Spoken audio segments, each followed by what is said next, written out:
Bienvenue à Radio Danse en direct. Aujourd'hui, nous vous proposons la pièce Parvenue des Noirceurs avec Jean-Martin Bernier, Catherine Tardif, Emmanuel Joute, Sophie Lavigne, Ivana Milicevic, Blaise Bérard, Sylvain Aymar et Andrews Falconer.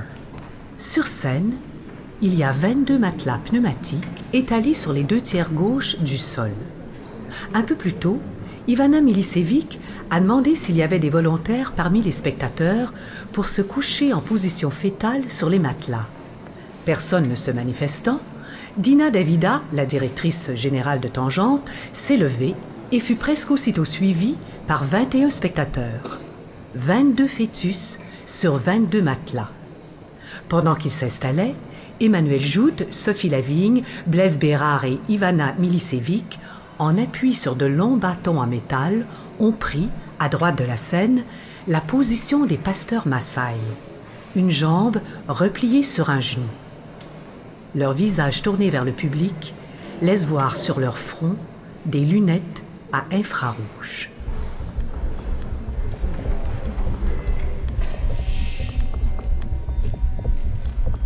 Les 4 pasteurs Maasai tournent leur tête. Ils donnent l'impression d'être à l'affût des spectateurs volontaires couchés sur leur matelas.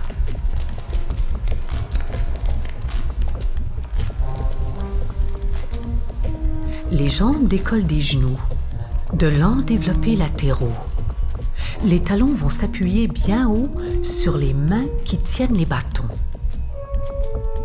La lumière se tamise, tandis qu'ils redescendent leurs jambes. Les pieds glissent et les corps tournoient avec élégance, entraînant les bâtons dans leur rotation. Les danseurs disparaissent peu à peu dans la noirceur. On ne voit plus rien. L'obscurité est totale.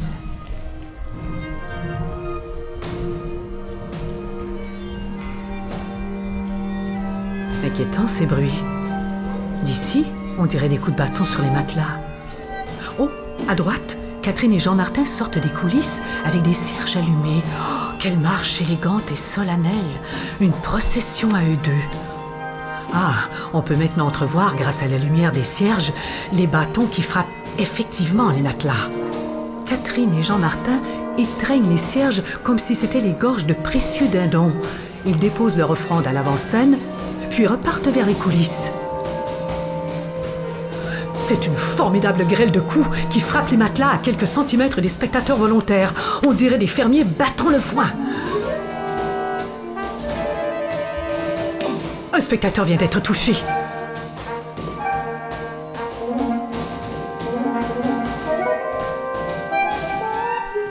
Un autre spectateur touché. Ah, mais celui-là réagit. Il se lève et s'empare du bâton d'Emmanuel Joute qui fonce alors vers les coulisses, d'où reviennent Catherine, qui tient 2 cierges, et Jean-Martin, qui traîne un gros sac de jute. Emmanuel réapparaît avec un nouveau bâton et confronte le spectateur. Ce dernier, en appui sur son bâton, lève les 2 jambes pour frapper son adversaire au thorax. Le danseur lui attrape les jambes en plein vol. Ah tiens, je reconnais le spectateur. C'est un des danseurs du programme, c'est Sylvain Aymar. Il se dégage. Ils engagent le combat. Oh, c'est à la fois félin et hispanique. Nouvel incident. Quelqu'un se lève, c'est la danseuse Andrews Falconer. Elle désarme Sophie Lavigne qui se penche et se relève avec un tuyau chromé. Andrews charge Sophie en effectuant de grands jetés tout en tenant son arme au-dessus de sa tête. Difficile de décrire ces arabesques, ces battues, ces chassés, ces ronds de jambes qui enluminent ce combat avec une aisance désarmante. Jean-Martin et Catherine distribuent des lanternes aux spectateurs fœtus qui s'assoient sur leurs matelas et les allument. Ivana et Blaise se jettent dans la mêlée qui se cantonne maintenant à droite de la scène. Une lumière violette met en relief l'élégante furie de la bataille.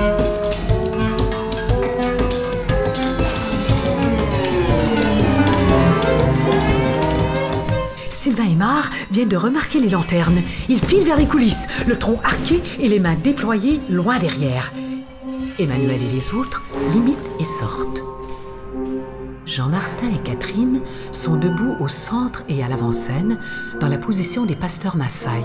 Ils ont chacun 2 doigts dans une boîte d'allumettes qu'ils tiennent avec grâce, comme une tasse de porcelaine anglaise. Les spectateurs volontaires commencent à quitter leur matelas en portant leurs lanternes. Ils se dirigent vers les coulisses. Sylvain et Anne Bruce portent maintenant chacun une pancarte qu'ils tiennent sur l'épaule comme des carabines. On peut y lire « Nous parlons en langage inventé ».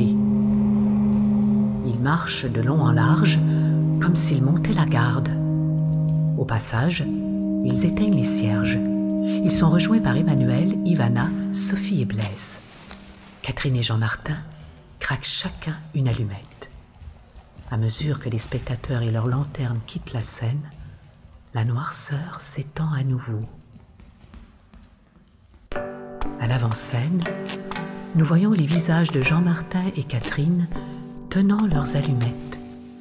On distingue vaguement derrière eux les ombres des autres danseurs qui montent toujours la garde. Le feu des allumettes se rapproche des doigts de Catherine Tardif et de Jean-Martin.